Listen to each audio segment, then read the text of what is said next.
먼저 보았습니다. 우리는 지속적으로 하나님을 갈망하고 있는가? 사슴이 목말라서 시냇물을 찾아가는 것처럼 저희들은 끊임없이 하나님에 대해서 목말라 하고 있고 갈망하고 있는가? 그리고 우리의 전 삶이 하나님의 지배를 지속적으로 받기를 원하는가? 내가 왕이 되어 내 경험과 내 이성으로 내가 살아왔던 가치관으로 내 문제들을 바라보고 분석하고 결론 내리는 것이 아니라 내가 접하고 있는 수많은 문제들을 과연 하나님은 이 문제를 어떻게 생각하고 있을까? 하나님은 이 문제들을 어떻게 분석하기를 원할까? 하나님은 이 문제를 어떻게 결론 내리고 내가 받아들이기를 원할까를 우리는 지속적으로 고민하고 있는가? 우리의 전 삶이 하나님의 지배를 받고 있는가? 지난주에 우리는 서로 사랑하는가? 라는 질문을 가지고 여러분과 함께 생각해 보았습니다.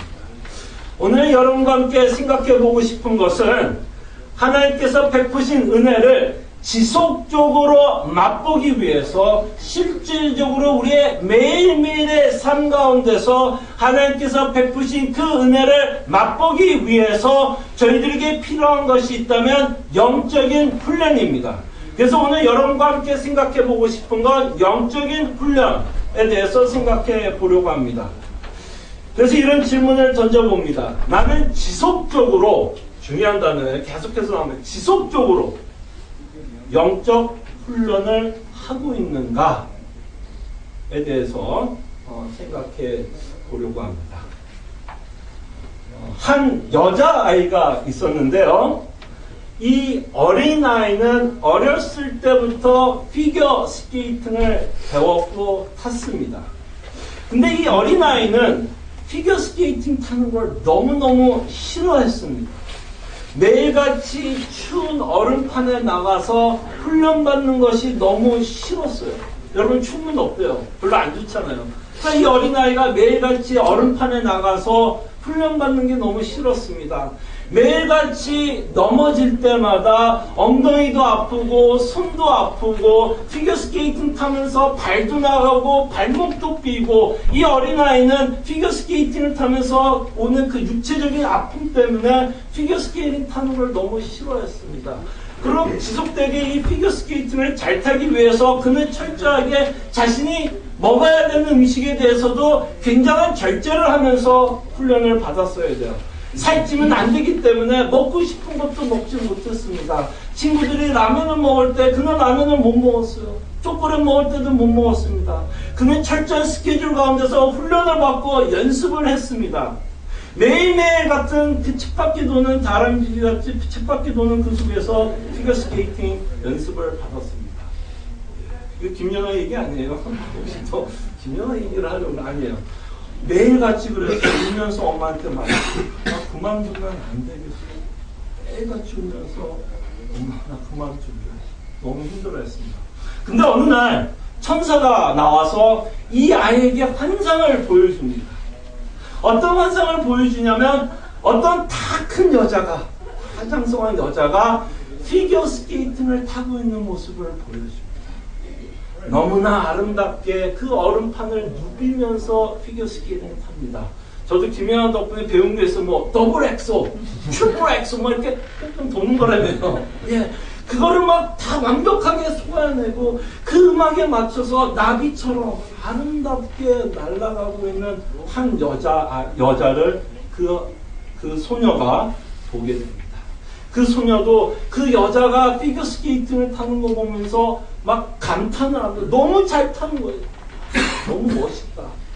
그래서 그 여자가 그 피겨스케이팅을 다 타고 나니 모든 사람들이 그 여자를 향해 스탠딩 오베이션하고 기립박수를 치고 애국가가 퍼지고 올림픽에서 금메달을 따고 있는 환상을 보여줍니다.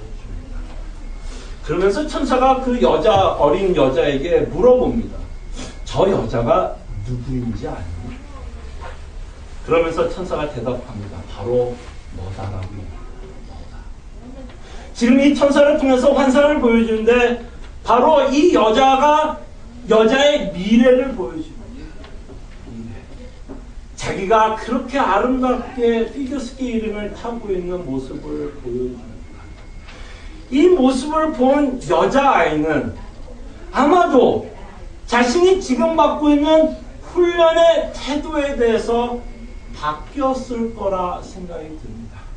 그렇게 힘들고 어렵고 매일매일 같이 그 추운 얼음판에서 트리플 엑셀, 더블 엑셀 하면서 넘어지면서 그렇게 하기 싫었던 훈련이 자신의 미래를 보면서 자신이 금메달을 딸 수 있다라는 그 모습을 보면서 그는 아마 새로운 마음으로 그 자신이 해야 되는 훈련에 임했을 것이라 생각이 들고 그 훈련들을 통해서 그 여자가 아마도 훗날 금메달을 땄을 것입니다.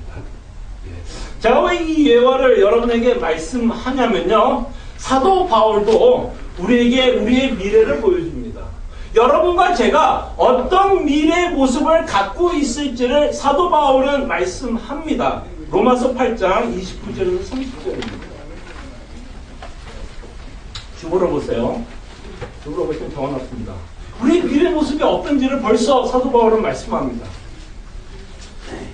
하나님이 미리 아신 자들을 또한 그 아들의 형상을 본받게 하기 위하여 미리 정하였으니 이는 그로 많은 형제 중에서 맏아들이 되게 하려 하심이라.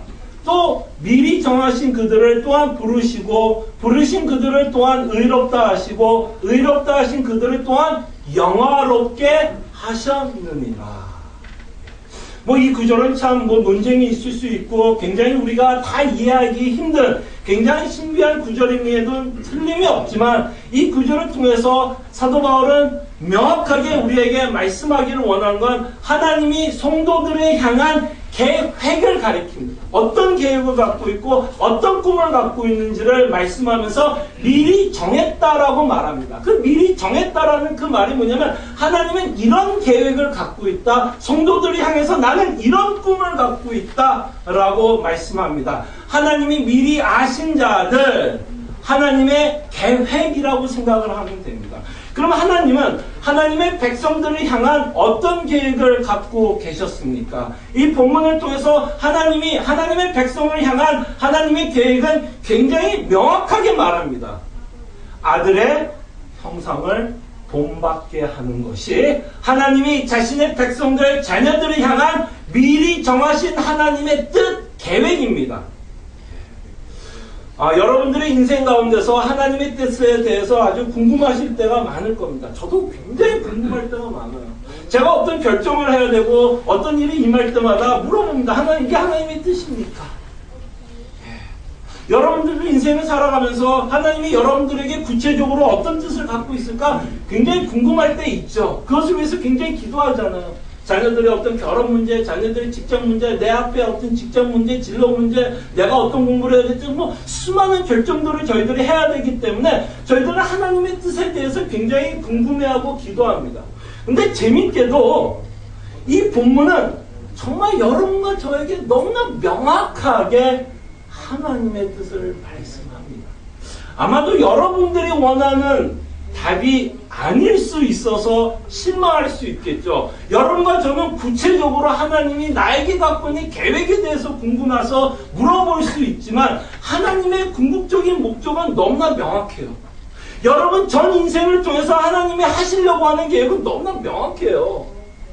아들의 형상을 본받게 하는 것이 하나님의 계획이고 하나님의 뜻이고 여러분들의 인생 가운데서 이를 이루어 가실 겁니다.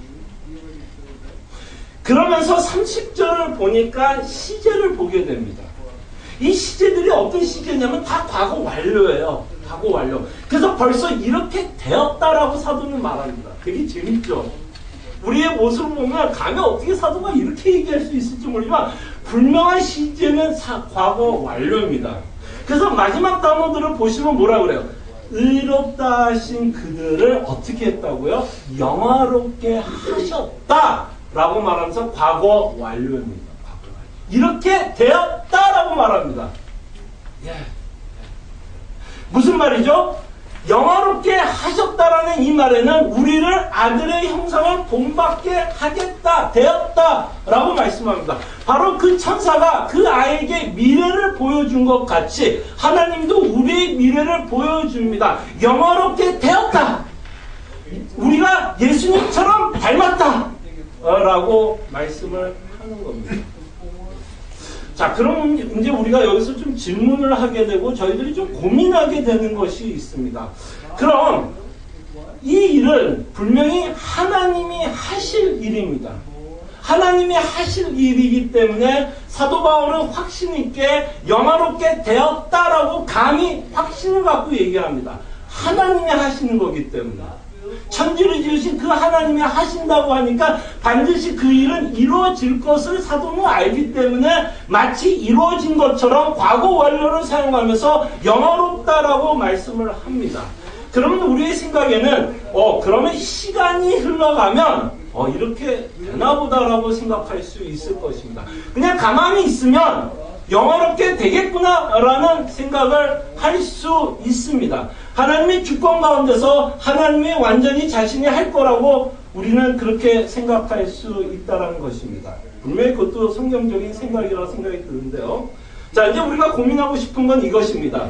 저희들이 이제는 하나님의 계획을 압니다. 그죠? 분명히 여러분들은 하나님의 계획을 알아요. 이 본문은 너무나 명확하게 말합니다. 하나님이 여러분들의 인생 가운데서 무엇을 이루실 것인가를 말씀합니다. 왜 알렸을까요? 아니, 굳이 하나님은 하실 거면 뭐 알려요? 그냥 해버리면 그만하네.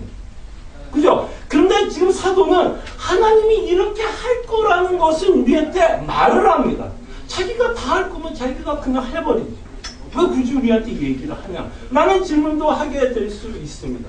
자, 그럴 때 왜 하나님이 우리에게 하나님의 계획을 여러분과 저에게 말을 할까요? 왜 말을 할까요? 왜 우리에게 굳이 영화롭다라고 말씀을 할까요? 자, 그럴 때 하나님은요, 여러분에게 원하는 게 있게 되는 거죠. 뭘 원하느냐면, 이제는 하나님의 마음을 좀 헤아려 주기를 바랍니다. 하나님의 계획에, 하나님의 뜻에 그 마음을 좀 헤아려 달라는 거예요. 이게 내 뜻이니까 이 뜻을 헤아려 달라는 겁니다. 자, 이 말이 무슨 말이냐면, 지난주에 저희가 서로 사랑하자라는 그 말을, 생각을 하면서 제가 이런 말을 여러분들에게 말씀했는데요. 예수님과 우리의 관계가 분명히 바뀌었다라고 말씀을 했습니다. 그 전에는 저희들이 예수 믿기 전에 새로운 영을 받기 전에는 예수님이 어떤 단어로 서서 우리의 관계를 설명했냐면 종이라고 표현했어요. 그죠? 우리는 종이라고 얘기했어요. 그래서 예수님이 뭐라고 또 설명하냐면 종이면 주인이 그냥 시키는 대로 하는 게 종이에요. 그때는 물어보지 않습니다. 종은 주인의 마음을 알 필요도 없어요. 헤아릴 필요가 없어요. 그냥 주인이 마당 나가서 쓰려면 쓰고 밥하라고 그냥 밥하는 거야. 주인이 왜 마당을 쓰려고 그러는지, 왜 밥을 하라고 그러는지 그 마음을 전혀 헤아릴 필요가 없어요. 종은. 그러나 이제는 예수님이 이렇게 얘기합니다. 우리가 친구라고 표현해요. 친구. 그래서 그 종과 친구를 대조하면서 예수님이 말하고 싶은 내용이 뭘까요? 이제 네가 내 친구이기 때문에 이제 뭐 해달라는 거야? 이제 내 마음도 좀 헤아려 달라는 거야. 내 마음을 헤아려 달라. 내가 갖고 있는 뜻, 내가 갖고 있는 그 계획에 대해서 너가 이제는 좀 많은 관심을 좀 가져달라는 거예요. 그러니까 지금 얘기하는 거 아니에요. 자기가 다 할 거면 뭐하러 얘기를 해요? 영화롭게 될 거 뻔히 영화롭게 될 건데 뭘 얘기해요? 그러니까 하나님이 우리에게 영화롭게 되었다라고 얘기한 건 이 일에 제발 좀 관심을 좀 가져달라는 거야. 하나님이 무엇을 이루시려고 하는지에 대한 관심을 저희들이 가져주기를 하나님은 원하는 거예요. 이제 관계를 갖는 거예요, 여러분. 종이 아니에요. 나 영화롭게 하니까 무조건 너 따라와. 이게 아니야. 내 마음 좀 헤아려. 내 뜻을 좀 헤아려. 내 계획을 좀 헤아려 달라는 것입니다. 자, 그럼 우리가 이렇게 하나님의 뜻을 이제 헤아리기 시작하고 그렇구나. 정말 하나님이 우리 인생을 영화롭게 하고 예수 그리스도처럼 닮게 하는 것이 하나님의 목적이라면, 계획이라면 이제 우리는 좀 이런 게 이제 궁금해지는 거야. 뭐가 궁금해지냐면 과연 하나님은 이 일을 어떻게 이루어 나갈까? 어쨌든 뭐 하나님이 하신다 그러면 이제 궁금할 거 아니에요. 하나님이 이 일을 어떻게 해 나갈까? 하나님이 하시면 그 일에 대해서 여러분들은 이제 궁금해야 돼요. 하나님이 이 일을 어떻게 해나갈까? 어떻게 해나갈까? 우리를 어떻게 이 땅에 살아가게 하면서 점점 더 예수 그리스도를 닮게 하는 그 방법과 수단에도 관심을 갖게 된다는 거예요. 어떻게 이 일을 하나님이 해? 자, 그럴 때 성경은 끊임없이 이렇게 말씀합니다. 하나님의 주권과 인간의 책임이 절대로 대립하지 않는다라고 말씀합니다. 하나님은 자신의 일을 합니다. 영화롭게 할 거예요, 분명히. 그러나 그 일에 있어서 하나님은 반드시 도구를 사용한다는 거예요. 그 일을 하기 위해서 도구를 사용합니다. 그리고 그 도구들은 그렇게 하나님께 쓰임받는 것에 대해서 아주 기쁘게 생각하고 영광스럽게 생각을 하고 하나님이 갖고 있는 그 계획에 동참하게 된다는 것입니다. 그래서 사도 바울은 감히 자신의 사역에 대해서 말씀을 하면서 자신의 사역에 대해서 사도는 뭐라고 그러냐면 수고했다라고 얘기해요. 자, 골로새서 1장 26절입니다. 주보러 보세요. 골로새서 1장 26절을 보니까 어떻게 보면 참 사도 바울이 좀 뻔뻔한 것 같기도 하고 좀 교만한 건지 모르지만 어쨌든 수고했대요. 뭐라 그래요? 자, 이를 위하여 나도 내 속에서 능력으로 역사하는 이 역사를 따라 뭐 했다고 그래? 힘을 다하여 수고했다 그래요. 네. 아니, 하나님이 다 하신다 그러면 사도 바울이 이 말을 뭐하러 해요? 하나님 다 하시고 내가 뭘 수고해? 그러니까 사도 바울이 그렇게 얘기하지 않았어요. 하나님의 역사하심, 자기 안에 역사하고 있는 그 역사로 말미암아 자신도 힘을 다하여 하나님이 이루고자 하는 그 계획에 동참했다라고 얘기합니다.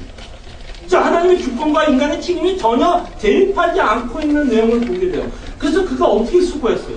어떻게 수고했어요? 여러분과 제가 사도행전을 통해서 살펴보는 것 같이 그 수고는 뭐였어요? 정말 핍박 가운데 돌 맞아가면서 복음 전했어요.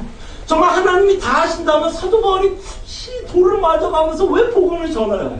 그렇지 않겠어요? 하나님 다음에 그냥 뒷짐지고 편안하게 살다가 그냥 천국 가면 되지. 왜 굳이 돌을 맞아가면서 채찍을 맞아가면서 배가 파손이 되면서 감옥에 갇혀가면서까지 그 복음을 전하냐 이거야.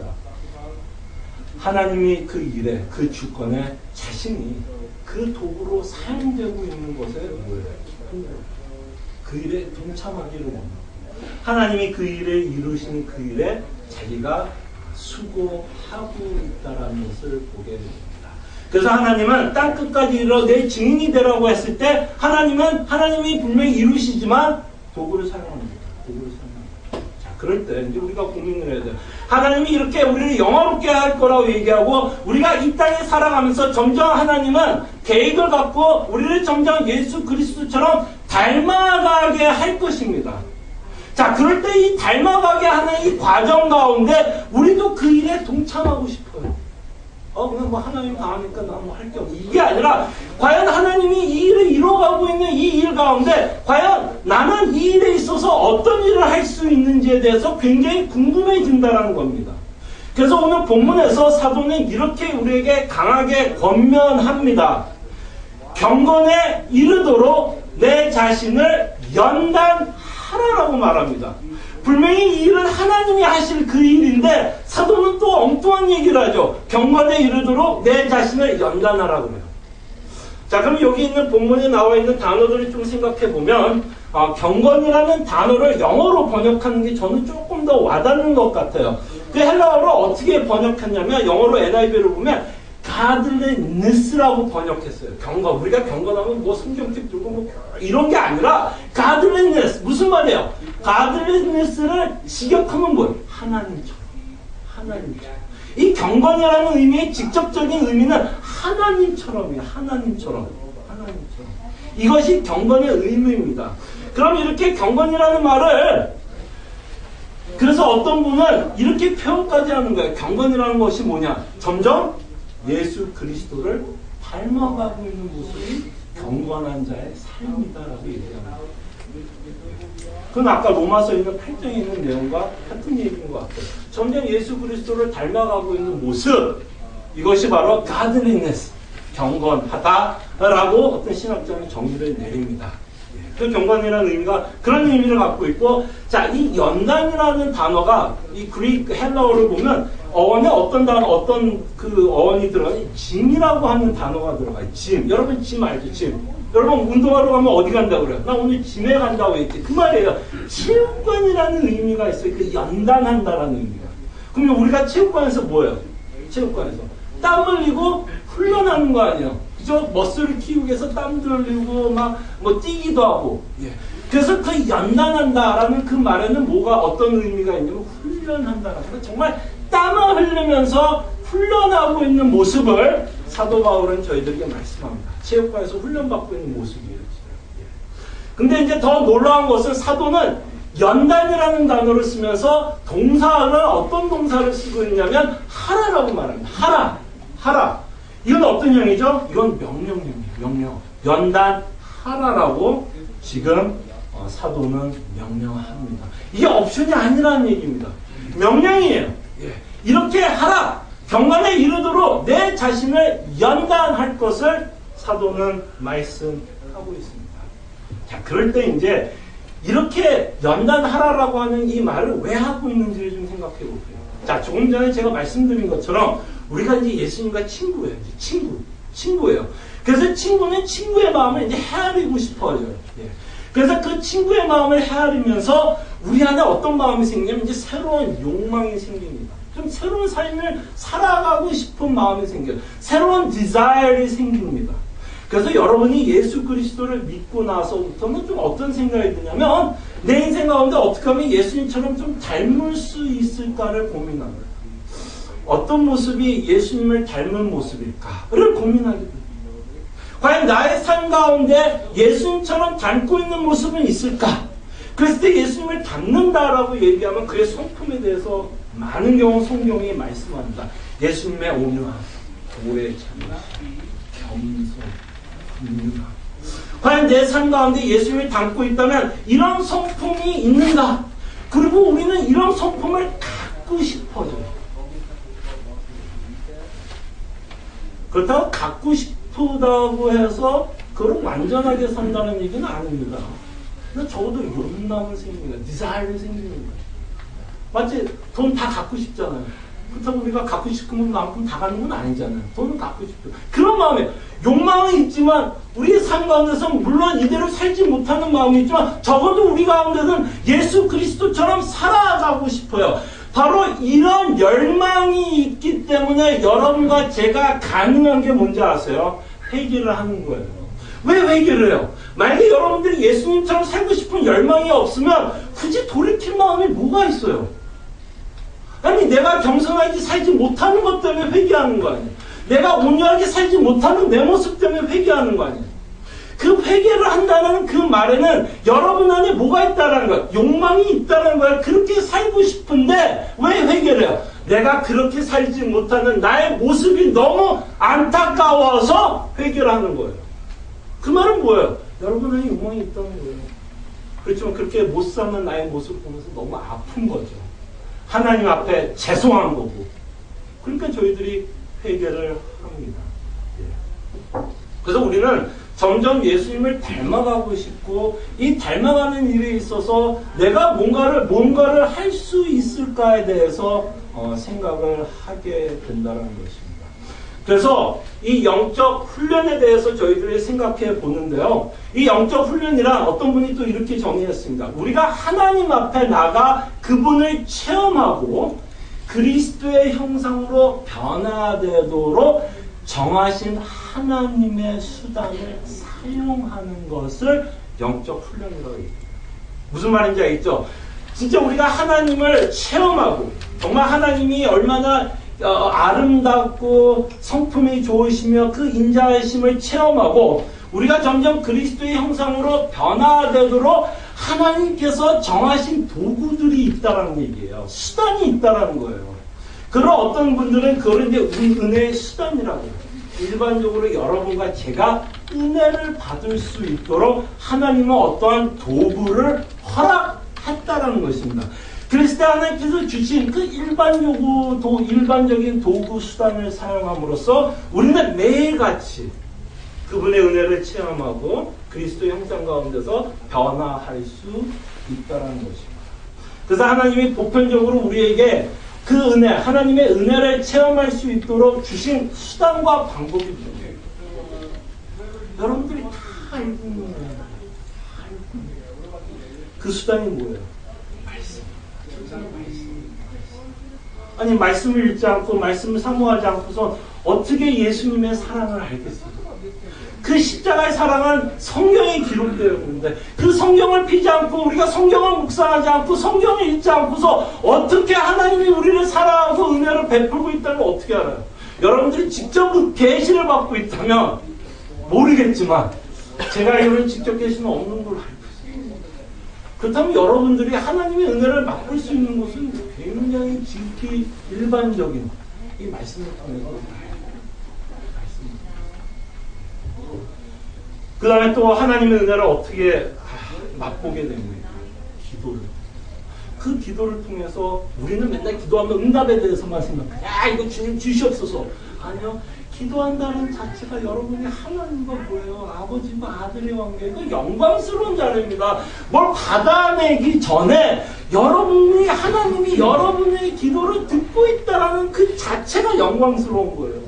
제가 그래서 이 기도에 대해서 생각을 하면서 이게 좋은 일인지 모르지만 어느 날 저희 집에 누가 찾아오냐면 버라카 오바마 대통령이 찾아와요. 오바마 버라카 시크릿 서비스 다 끄고 우리 집에 찾아옵니다. 그러면서 저한테 전화기를 하나 줘요. 전화기 하나 주면서 야 금춘아 너 언제든지 전화해. 진짜 언제든지 전화해. 너 뭐 궁금한 거 있어? 아니면 너 갖고 싶은 거 있어? 너 필요한 거 있으면 진짜 내가 도와줄 수 있는 거 다 도와줄 테니까 언제든지 전화해. 그래서 전화기 하나 놓고 왔어요. 저는 그 전화기를 받았다는 그 자체를 어떻게 생각할까요? 뭐 오바마가 나를 뭘 도와줄 거에 대한 건 둘째 치더라도 그 시크릿 서비스를 끌고 우리 집에 찾아와서 전화기를 주고 언제든지 나한테 전화하라고 하는 그 자체가 저한테 뭐라고 생각할까요? 영광이죠. 영광이죠. 내가 오바마 대통령에게 언제든지 전화할 수 있는 관계라는 그 자체가 저한테 영광이고 저는 분명히 여러분들에게 자랑할 거예요. 사진 보여줄 거예요. 서로 셀카라 그러죠. 셀카 하나 찍고 나 이런 관계예요. 나 이 사람한테 언제나 전화할 수 있고 이 사람은 내가 하는 얘기 다 들어줘. 근데 하나님은 어쨌든 오바마 지금 말하는 오바마 대통령 만든 못. 그 영광의 하나님, 그 천지를 지으신 그 하나님이 우리 아버지라고 얘기하고 우리 함께 친교하기를 원하고 정말 나에게 기도해 주기를 바라는데 우리는 맨날 그냥 뭔가 얻어먹을 생각. 그러니까 얻어먹을 게 없고 아쉬울 게 없으면 기도할 이유가 있다 없다? 없죠. 지금 편하니까 기도할 게 없죠. 아니요. 그 영광의 하나님을 우리가 표지하고 있다는 그 자체가 얼마나 은혜예요. 은혜입니다. 그게 은혜예요.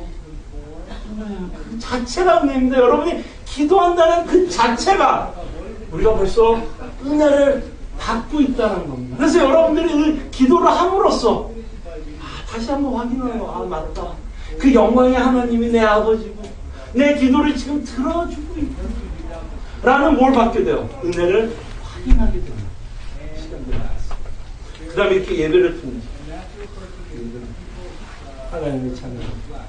이 같은 은혜를 받은 하나님의 백성들과 함께 나와 찬양을 하고 하나님의 말씀을 듣고 예배하고 이제 조금 이따 우리가 이제 성찬을 할 건데 이 성찬을 통해서도 복음의 메시지가 전해지는데 이 성찬을 통해서도 우리가 뭘 받아요? 은혜. 이게 다 수단이에요. 하나님께서 여러분에게 준 수단, 나를 맛볼 수 있는 수단을 저희들에게 허락하고 있다는 것을 알아주시고 그 수단을 우리들이 게으르지 않고 사용하기를 하나님은 기뻐하십니다.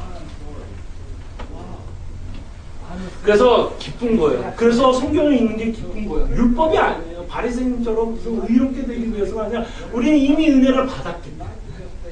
그래서 그 하나님을 계속 만나고 싶은 거예요. 그 은혜 때문에 너무 좋으니까. 그래서 기도하고 싶고 하나님의 백성과 교제하고 싶고 예배 와서 하나님께 예배 받고 싶은 것입니다. 그래서 이 훈련에 우리는 동참하게 되고 이렇게 우리가 영적 훈련을 할 수 있다는 것을 저희들은 이제 어떻게 생각하냐면 특권이요 영광이라고 생각합니다. 아까 말한 것처럼 기도를 할 수 있다는 것 정말 특권이요 영광이라고 생각합니다. 자, 얼마 전에 소치에서 동계올림픽이 끝났는데요. 소치 동계올림픽에 참가하는 자들은 어떤 자들이 참가합니까? 국가 대표들만 참가합니다. 제가 뭐 스키 들고 뭐 소치에 가면 저를 타게 할까요? 안 돼요. 들어가지도 못합니다. 저는 나라를 대표하지 않아요. 그죠? 국가 대표만이 소치 동계올림픽에 참여하게 됩니다. 그런데 이 국가대표들이 훈련받는 장소가 어디예요? 우리나라에서 태릉 선수촌이라고 하는 곳이 있죠.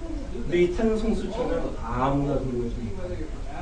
아무나 이곳에 들어와서 훈련받지 못해요. 오로지 국가대표로 선출된 자들만이 이곳에 와서 훈련을 받게 됩니다. 물론 그 훈련이 힘들고 고됩니다. 쉽지 않아요. 그러나 그 태릉 선수촌에 뽑혀 입소했다는 그 자체가 한국을 대표하는 국가대표입니다. 그 자리에 들어와서 훈련을 받고 있다는 그 자체가 그 사람에게는 영광이요 특권이라는 것입니다.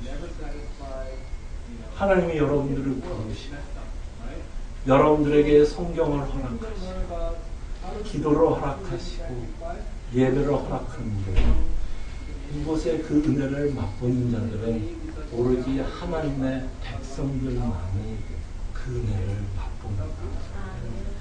그리스도의 영에 없는 자들은 아무리 성경을 읽어도 이게 뭔 말인지 몰라요. 그냥 어떤 한 사람이 그냥 십자가에서 죽었나 봐. 이게 끝이에요. 메시지를 못 받아요. 하나님의 백성만이 하나님이 기도를 들어요. 특권입니다, 여러분. 하나님께서 허락한 이 은혜의 수단들이 하나님의 백성들에게만 허락하고 있는 엄청난 특권입니다. 이 특권을 누리세요. 그 수단을 통해서 하나님은 여러분과 교제하기를 원합니다. 만나기 원하고 끊임없이 우리가 받고 있는 그 복음을 복습시키고 상기시키고 우리가 얼마나 놀라운 은혜를 받고 있는 자를 그 은혜의 수단을 통해서 우리를 다시 한번 각인시켜주고 확인시켜 준다는 것입니다. 근데 놀라운 것은요, 예수님도 훈련을 받았습니다. 예수님도 훈련을 받았습니다. 누가복음 2장 46절에서 47절에 보면 주보러 오세요. 물론 예수님의 어렸을 때 모습을 기록하고 있고 예수님도 뭐하고 있는지 한번 보세요. 사흘후에 성령에서 만난 즉, 예수님이 혼자 남았고 이제 부모 마리아와 조셉이 이제 찾으러 가고 있는 그 내용이죠. 사흘후에 성령에서 만난 즉 그가 선생들 중에 앉으사 그들에게 듣기도 하시며 묻기도 하시니 듣는 자가 다 그 지혜와 대답을 놀랍게 합니다. 저는 이 구절을 보면서 참 재밌어요. 코미디 같아요. 제가 왜 코미디 같으냐면 예수님이 누구예요? 말씀 아니에요. 말씀. 요한복음에 보면 말씀이 육신이 되어 그분이 지금 성전에 나가서 사람들이 설교하고 있는 그 내용을 듣고 있습니다. 저라면 그럴 것 같아요. 야, 그걸 설교라고 좀 설교하는데 이랬을 것 같은데 예수님이 그 안에서 말씀을 듣고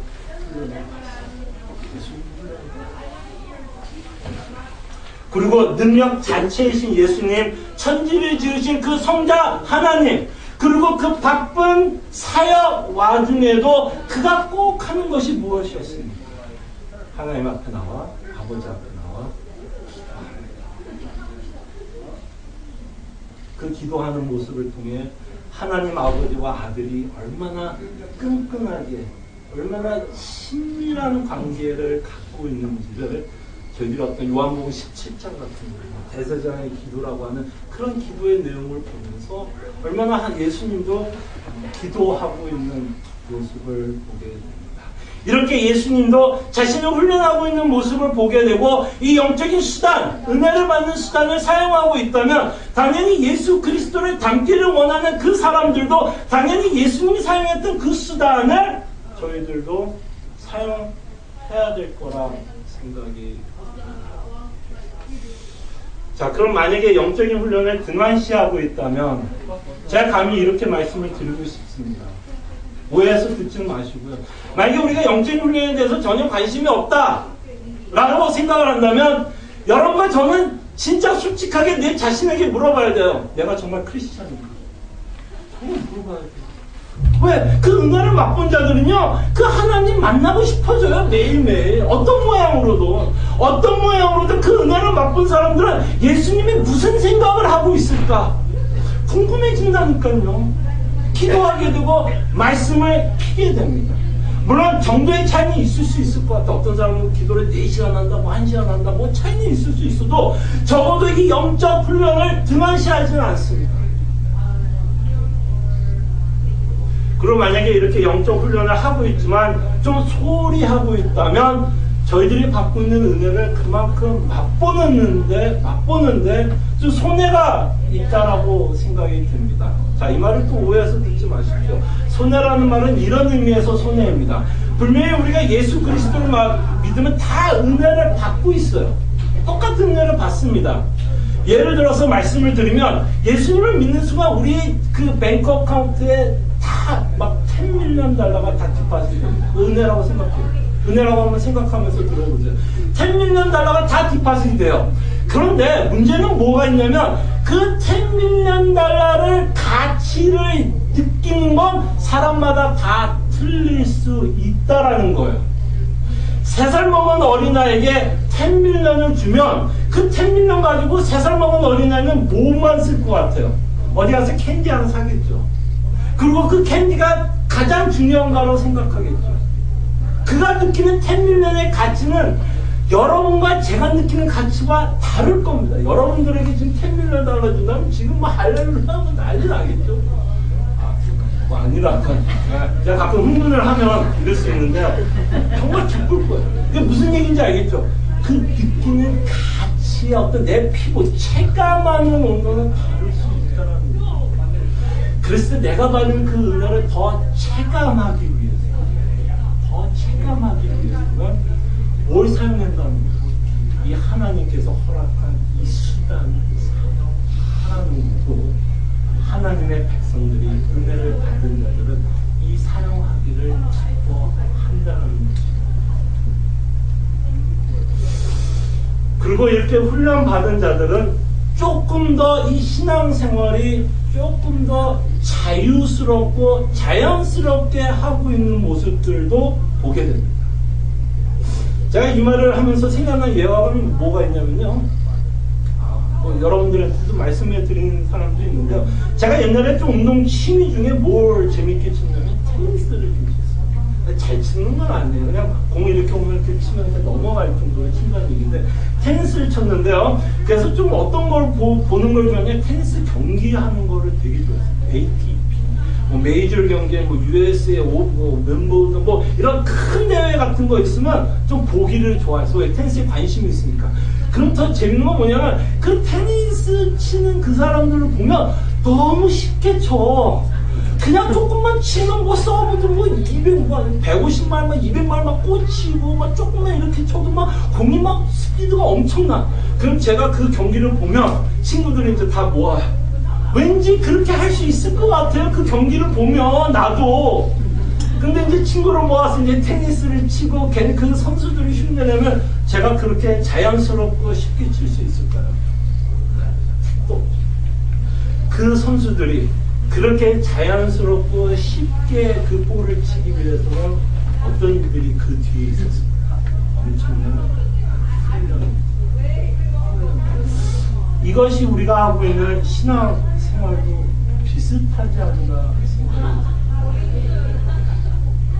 그래서 우리가 이 신앙이 자라나는 일에 있어서 훈련받고 훈련하는 것에 게으르지 않았으면 합니다. 한번 생각해 보세요. 우리도 뭔가를 잘하기 위해서 얼마나 노력합니까? 그렇지 않으세요? 학생이 공부를 잘하기 위해서 얼마나 노력해요?